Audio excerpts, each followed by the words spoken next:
Chapter 31, the photograph. The next day was most peculable, as Mrs. Partridge would say. Phoebe arrived at school with another message, which she had found on her porch that morning.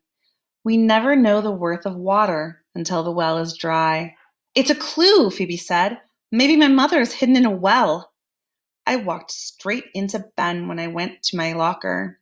That grapefruit aroma was in the air. You've got something on your face, he said. With soft, warm fingers, he rubbed the side of my face. It's probably your breakfast. I don't know what came over me. I was going to kiss him. I leaned forward just as he turned around and slammed the door to his locker. My lips ended up pressed against the cold metal locker.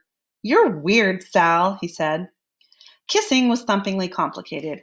Both people had to be in the same place at the same time, and both people had to remain still so that the kiss ended up in the right place. But I was relieved that my lips ended up on the cold metal locker. I could not imagine what had come over me or what might have happened if the kiss had landed on Ben's mouth. It was a shivery thing to consider. I made it through the rest of my classes without losing control of my lips. Mr. Berkway sailed into class carrying our journals. I had forgotten all about them. He was leaping all over the place, exclaiming, "Dynamite! Unbelievable! Incredible!" And he said he couldn't wait to share the journals with the class. Mary Lou Finney said, "Share with the class?" Mr. Berkway said, "Not to worry. Everyone has something magnificent to say. I haven't read through every page yet, but I wanted to share some of these passages with you right away." People were squirming all over the room. I was trying to remember what I had written. Mary Lou leaned over to me and said, "Well, I'm not worried. I wrote a special note in the front of mine, distinctly asking him not to read it. Mine was private." Mr. Berkway smiled at each nervous face. "You needn't worry," he said. "I'll change any names that you've used, and I'll fold a yellow paper over the cover of whichever journal I'm reading so that you won't know whose it is." Ben asked if he could go to the bathroom. Christy said she felt sick and begged to see the nurse. Phoebe asked me to touch her forehead because she was pretty sure she had a fever. Usually Mr. Berkway would let people go to the bathroom or to the nurse, but this time he said, "Let's not malinger." He picked up a journal, slipping the yellow cover over it before anyone had a chance to examine the cover for clues as to whose clues as to its author's identity. Everyone took a deep breath. You could see people poised nervously, waiting as tensely as if Mr. Berkway was going to announce someone's execution. Mr. Berkway read, "I think that Betty," he changed the name, you could tell because there were no Bettys in our school, "will go to hell because she always takes the Lord's name in vain. She says God every 5 seconds." Mary Lou Finney was turning purple. "Who wrote that?" she said. "Did you, Christy? I'll bet you did." Christy stared down at her desk. "I do not say God every 5 seconds. I do not. And I'm not going to hell. Omnipotent. That's what I say now. I say omnipotent and Alpha and Omega." Mr. Berkway was desperately trying to explain what he had enjoyed about the passage. He said that most of us are not aware that we might be using words, such as God, that offend other people. Mary Lou leaned over to me and said, "Is he serious? Does he actually really and truly believe that Beef Brain Christy is troubled by my saying God? Which I do not, by the way, say anymore anyway." Christy wore a pious look, as if God himself had just come down from heaven to sit on her desk. Mr. Berkway quickly selected another journal. He read, "Linda," there was no Linda in our class either, "is my best friend. I tell her just about everything, and she tells me everything. Even things I do not want to know, like what she ate for breakfast and what her father wears to bed and how much her new sweater cost. Sometimes things like that are just not interesting." Mr. Berkway liked this passage because it showed that even though someone might be our best friend, he or she could still drive us crazy. Beth Ann turned all the way around in her seat and sent wicked eyebrow messages to Mary Lou. Mr. Berkway flipped ahead in the same journal to another passage. He read, I think Jeremiah is pig-headed. His skin is always pink and his hair is always clean and shiny, but he is really a jerk. I thought Mary Lou Finney was going to fall out of her chair. Alex was bright pink. He looked at Mary Lou as if she had recently plunged a red-hot stake into his heart. Mary Lou said, No, it isn't what you think. Mr. Berkway liked this passage because it showed conflicting feelings about someone. I'll say it does, Alex said. The bell rang. First, you could hear sighs of relief from the people whose journals had not been read. And then people started talking a mile a minute. Hey, Mary Lou, look at Alex's pink skin. And hey, Mary Lou, what does Beth Ann's father wear to bed? Beth Ann was standing 1 inch away from Mary Lou's face. I do not talk on and on, Beth Ann said. And that wasn't very nice of you to mention that. And I do not tell you everything. And the only reason I ever mentioned what my father wore to bed was because we were talking, if you will recall, about men's bathing suits being more comfortable than women's, and on she went. Mary Lou was trying to get across the room to Alex, who was standing there as pink as could be. Alex, she called. Wait, I wrote that before. Wait. It was a jing-bang of a mess. I was glad I had to get out of there. Phoebe and I were going to the police again. We got in to see Sergeant Bickle right away.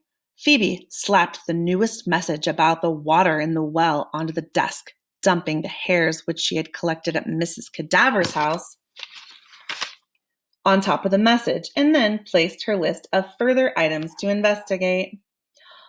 On top of that, Sergeant Bickle frowned. I don't think you girls understand. Phoebe went into a rage. You idiot, she said. She scooped up the message, the hairs, and her list and stormed out of the office. Sergeant Bickle followed her while I waited, thinking he would bring Phoebe back and calm her down. I looked at the photographs on his desk, the ones I had not been able to see the day before. In one was Sergeant Bickle and a friendly-looking woman, his wife, I supposed. Second picture was of a shiny black car. The third picture was of Sergeant Bickle, the woman, and a young man, their son. I figured. I looked closer. I recognized the son. It was the lunatic.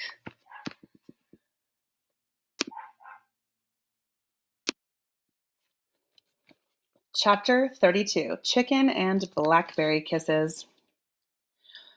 Gramps barreled through Wyoming like a house afire. We snaked through winding roads where the trees leaned close, rustling rush, rush, rush, rush, rush. The road curved along rivers and rolled and gabbled, hurry, hurry, hurry. It was late when we arrived at Yellowstone. All we got to see that evening was a hot spring. We walked on boardwalks placed along bubbling mud. Huzza, huzza, Graham said. And we stayed at Old Faithful Inn in the frontier cabin. I'd never seen Graham so excited. She could not wait for the next morning. We're going to see Old Faithful, she said over and over. It won't take too very long, will it? I said, and I felt like a mule saying it because Graham was so looking forward to it. Don't you worry, Salamanca, Graham said. We'll just watch that old geyser blow and then we'll hit the road. I prayed all night long to the elm tree outside. I prayed that we would not get in an accident, that we would get to Lewiston, Idaho in time for my mother's birthday, and that we would bring her home. Later, I would realize that I had prayed for the wrong things. That night, Graham was so excited that she could not sleep. She rambled on about all sorts of things. She said to Gramps, "Remember that letter from the Eggman that you found under the mattress?" "Of course I remember. We had a wing-ding of an argument over it. You told me you had no idea how it got there. You said the Eggman must have slipped it into the bedroom and put it there. Well, I want you to know that I put it there." "I know that," Gramps said. "I'm not a complete noodle." "It's the only love letter anybody ever wrote me," Graham said. You never wrote me any love letters. You never told me you wanted one. To me, Graham said, your grandfather nearly killed the Eggman over that letter. Hell's bells, Graham said. He wasn't worth killing. Maybe not, but Gloria was. Ah, yes, Gramps said, placing his hand on his heart and pretending to swoon. Gloria. Cut that out, Gramps said, rolling over on her side. Tell me about Phoebe. Tell me that story, but don't make it too awfully sad. She folded her hands on her chest. Tell me what happened with the lunatic. When I saw the picture of the lunatic on Sergeant Bickle's desk, I tore out of that office faster than lightning. I ran past Sergeant Bickle standing in the parking lot. No sign of Phoebe. I ran all the way to her house. As I passed Mrs. Cadaver's house, Mrs. Partridge called to me from her porch. You're all dressed up, I said. Going somewhere? Oh, yes, she said. I'm readable. She tottered down the steps, swinging her cobra cane in front of her. Are you walking? I asked. She reached down and touched her legs. Isn't that what you call it when you move your legs like I'm doing? No, I meant are you walking to wherever you're going? Oh no, it's much too far for these legs. Jimmy's coming. He'll be here any minute. A car pulled up in front of the house. There he is, she said. She called out to the driver. I'm readable. I said I would be, and here I am. The driver leapt out of the car. Sal? He said. I had no idea you were neighbors. I had no idea you were neighbors. It was Mr. Berkway. We're not, I said. It's Phoebe who's the neighbor.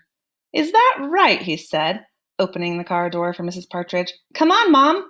Let's get a move on. Mom? I said. I looked at Mrs. Partridge. This is your son? Why, of course, Mrs. Partridge said. This is my little Jimmy. But he's a Berkway, Mrs. Partridge said. I was a Berkway once, then I was a partridge. I'm still a partridge. Then who is Mrs. Cadaver? I said. My little Margie, she said. She was a Berkway too. Now she's a cadaver. I said to Mr. Berkway, Mrs. Cadaver's your sister? We're twins, Mr. Berkway said.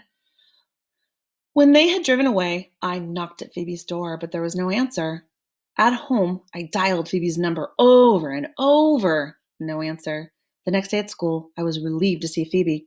Where were you? I said. I have something to tell you. She turned away.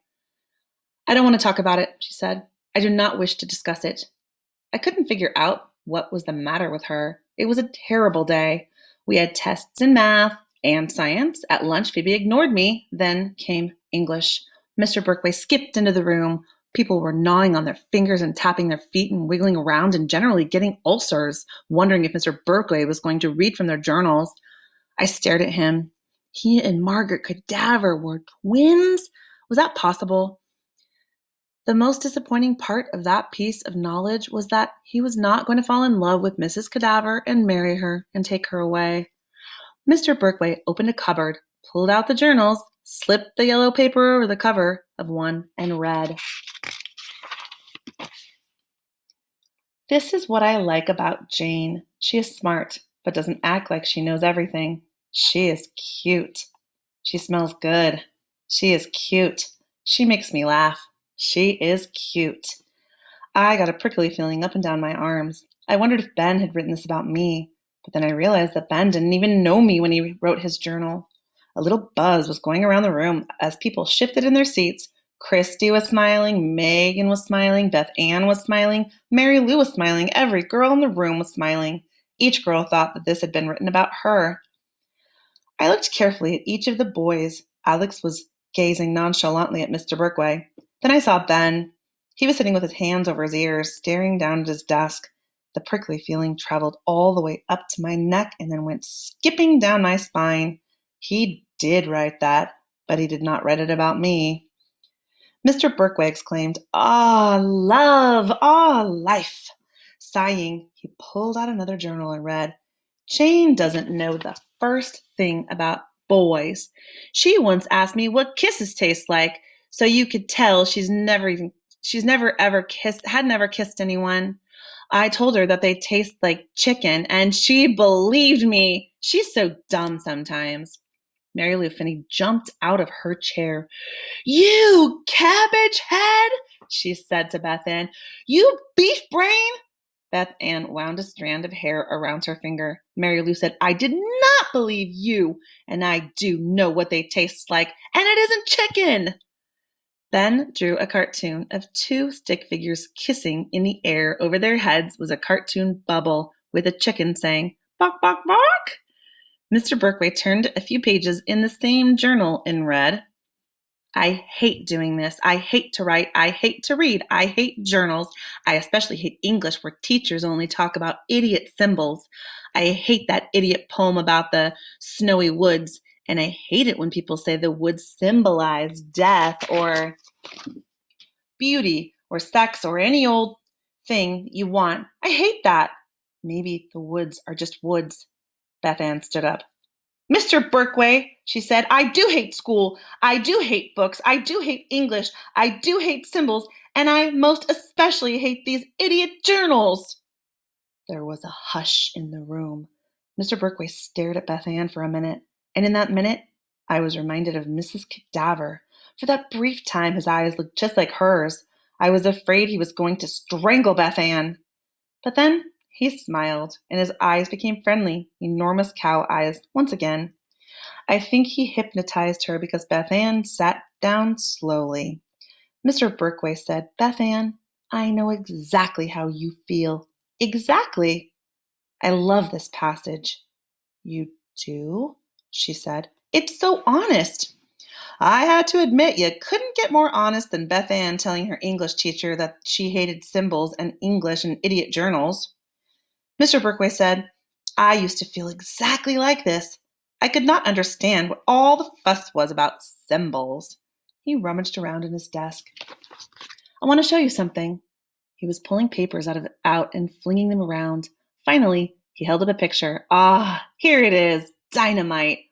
"What is this?" he asked Beth. "Ben." Ben said, "It's a vase, obviously."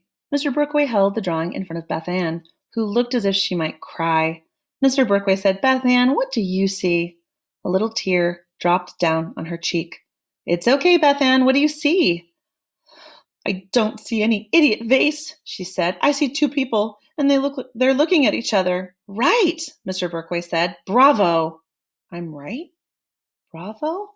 Ben said, "Huh? Two people?" "I was thinking the same thing myself. What two people?" Mr. Berkway said to Ben, "And you were right, too. Bravo." He asked everyone else, "How many see a vase?" About half the class raised their hands. "And how many see two faces?" The rest of the class raised their hands. Then Mr. Berkway pointed out how you could see both. If you look only at the white part in the center, you could clearly see the vase. If you looked only at the dark parts on the side, you could see two profiles. The curvy sides of the vase became the outline of the two heads facing each other. Mr. Berkway said that the drawing was a bit like symbols. Maybe the artist only intended to draw a vase, and maybe some people look at this picture and see only the vase. That is fine. But if some people look at it and see faces, what's wrong with that? It is faces to that person who is looking at it. And what is even more magnificent, you might see both. "Isn't it?" Beth Ann said. "Two for your money. Isn't it interesting?" Mr. Berkway said. "To find both? Isn't it interesting to discover that snowy woods could be death and beauty and even, I suppose, sex? Wow, literature." "Did he say sex?" Ben said, copying the drawing. I thought Mr. Berkway had finished with the journals for that day, but he made a great show of closing his eyes and pulling something from near the bottom of the stack. She popped the blackberries into her mouth. Then she looked all around. It was mine. I could hardly bear it. She took 2 steps up to the maple tree and threw her arms around it and kissed it. People were giggling. I thought I could detect a small stain, dark stain, as from a blackberry kiss. Beth looked at me across the room. After Mr. Berkway read about my mother's blackberry kiss, he read about how I kissed the tree and how I have kissed all different types of trees since then, and how each tree has a special taste of its own, and mixed in with the taste of blackberries. By now, because both Ben and Phoebe were staring at me, everyone else stared too. She kisses trees, Megan said. I might have died right then and there if Mr. Berkway had not immediately picked up another journal. He stabbed his finger in the middle of the page and read, I am very concerned about Mrs. Mr. Berkway stared down at the page. It looked as if he couldn't read the handwriting. He started again. I am very concerned about Mrs. Corpse. Her suspicious behavior suggests that she has murdered her own husband. Phoebe's eyes blinked rapidly. Go on, Ben said. Finish! You could tell that Mr. Berkway was regretting that he had ever started this business with the journals. But all around the room, people were shouting, Yes, finish! And so he reluctantly continued. I believe she has buried him in her backyard. When the bell rang, people went berserk. Wow, a murder! Who wrote that? And is it real? I was out that room faster than anything, chasing after Phoebe. Megan called out after me, You kiss trees! I tore out of the building. No, Phoebe. Idiot journals, I thought. Gall darn idiot journals. Chapter 35, The Plan. All day long, we ate up the road through Montana. It hadn't looked so far on the map, but it was all mountains. We started in the foothills of the Rockies. As we left Miss Mangle? Yes? Are we on chapter 33, The Visitor? Yeah, that's right. Yeah. Oh, my goodness. Okay. I don't know how that even happened. I had my book open the whole time. Okay, thank you for stopping me, whoever said that. I appreciate it. Chapter 33, The Visitor. Graham and Gramps were both still awake in our frontier cabin on the edge of Yellowstone National Park. Aren't you sleepy yet? I said. Graham said, I don't know what's the matter with me. I don't feel like going to sleep at all. I want to know what happened to Peebee. I'll tell you about Mr. Berkway's visit, and then I'll stop for tonight. I went over to Phoebe's after dinner on the day Mr. Berkway had read from my journal about the blackberry kisses and from Phoebe's about Mrs. Cadaver. In Phoebe's bedroom, I said, I've got 2 important things to tell you. The doorbell rang, and we heard a familiar voice. That sounds like Mr. Berkway, Phoebe said. That's one of the things I want to tell you, I said. About Mr. Berkway. There was a tap on Phoebe's door. Father said, Phoebe, could you and Sal come downstairs with me? I thought Mr. Berkway was going to be mad at Phoebe for what she had written about his sister. The worst thing was that Phoebe didn't even know yet that Mrs. Cadaver and Mr. Berkway was Mr. Berkway's sister. I felt like we were lambs being led to the slaughter. Take us, I thought, take us and do away with us quickly. We followed Phoebe's father downstairs. There on the sofa was Mr. Berkway holding Phoebe's journal and looking embarrassed. That is my own private journal, Phoebe said, with my own private thoughts. I know, Mr. Berkway said, and I want to apologize for reading it aloud. Apologize? That was a relief. It was so quiet in the room that I could hear the leaves being blown off the trees outside. Mr. Berkway coughed. I want to explain something, he said. Mrs. Cadaver is my sister. Your sister? Phoebe said. And her husband is dead. I thought so, Phoebe said. But she didn't murder him, Mr. Berkway said. Her husband died when a drunk driver rammed into his car. My mother, Mrs. Partridge, was also in the car and with Mr. Cadaver. She didn't die, as you know, but she lost her sight. Oh, I said. Phoebe stared at the floor. My sister Margaret was the nurse on duty in the emergency room when they brought in her husband and our mother. Margaret's husband died that night. The whole time Mr. Berkway was talking, Phoebe's father was sitting beside her with his hand resting on her shoulder. It looked like the only thing that was keeping Phoebe from vaporizing into thin air and disappearing was his hand resting there. I just wanted you to know, Mr. Berkway said, that Mr. Cadaver is not buried in her backyard. I've also just learned about your mother, Phoebe, and I am sorry that she's gone, but I assure you that Margaret would not have kidnapped or murdered her. After Mr. Berkway left, Phoebe and I sat on the front porch. Phoebe said, "If Mrs. Cadaver didn't kidnap or murder my mother, then where is she? What can I do? Where should I look?" "Phoebe," I said, "there's something I've got to tell you." "Look, Sal, if you're going to tell me that she's not coming back, I don't want to hear it. You might as well go home now." "I know who the lunatic is. It's Sergeant Bickle's son." And so we devised a plan. At home that night, all I could think about was Mrs. Cadaver. I could see her in her white uniform working in the emergency room. I could see an ambulance pulling up with its blue lights flashing, and her walking briskly to the swinging doors with her wild hair all around her face. I could see the stretchers being wheeled in, and I could see Mrs. Cadaver looking down at them. I could feel her heart thumping like mad as she realized it was her own husband and her own mother lying there. I imagined Mrs. Cadaver touching her husband's face. It was as if I were walking in her moccasins. That's how much my own heart was pumping, and my own hands were sweating. I started wondering if the birds of sadness had built their nest in Mrs. Cadaver's hair afterward, and if so, how she got rid of them. Her husband dying and her mother being blinded were events that would matter in the course of a lifetime. I saw everyone else going on with their own agendas while Mrs. Cadaver was frantically trying to keep her husband and her mother alive. Did she regret anything? Did she know the worth of water before the well was dry? All those messages had invaded my brain and affected the way I looked at things. "Are you sleepy yet, Graham?" I asked. My voice was hoarse from talking so much. "No, Chickabiddy, you go on to sleep. I'm just going to lie here a while and think about things." She nudged Gramps. You forgot to say about the marriage bed." Gramps yawned. "Oh, sorry, Gooseberry." He patted the bed and said it.